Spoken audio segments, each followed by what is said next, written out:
राजा अपनी प्रजा का हालचाल पूछने के लिए गांव में घूम रहा था। घूमते घूमते उसके कुर्ते का बटन टूट गया। उसने अपने मंत्री से कहा कि इस गांव में कौन सा दर्जी है जो मेरे बटन को सिल सकता है।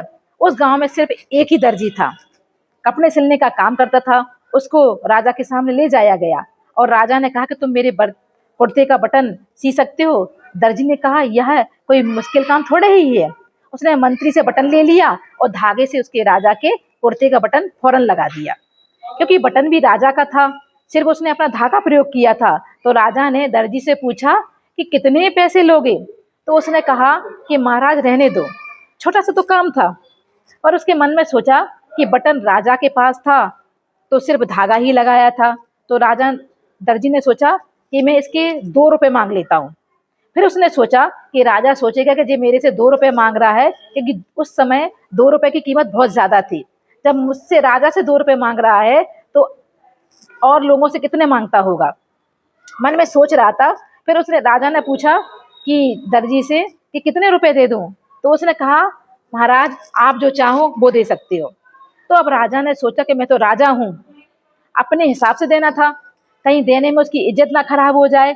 तो उसने अपने मंत्री से कहा कि इस दर्जी को 2 गांव दे दो, ये मेरा हुक्म है।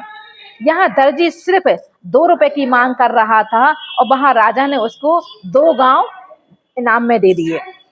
इसी तरह जब हम प्रभु के सामने जाते हैं तो सब कुछ छोड़ते हैं तो अपने हिसाब से देता है। अगर हम उनसे कुछ मांगते हैं तो उससे हमें कम मिलता है। अगर हम भगवान के सामने जाकर कुछ ना मांगे तो भगवान आपकी हैसियत के हिसाब से छोटी वस्तु नहीं, आपको बड़ी वस्तु देने की कोशिश करता है।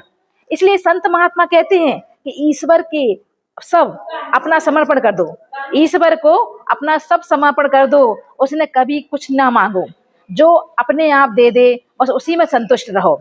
फिर देखो उसकी लीला, बारे के न्यारे हो जाएंगे और जीवन में धन के साथ संतुष्टि का होना बहुत जरूरी है।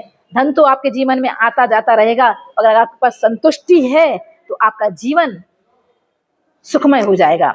इसलिए तकदीर बनानी हो तो तस्वीर बनानी हो तो धन से नहीं, प्रेम से भगवान के सामने समर्पण करके अपनी तकदीर बनाओ।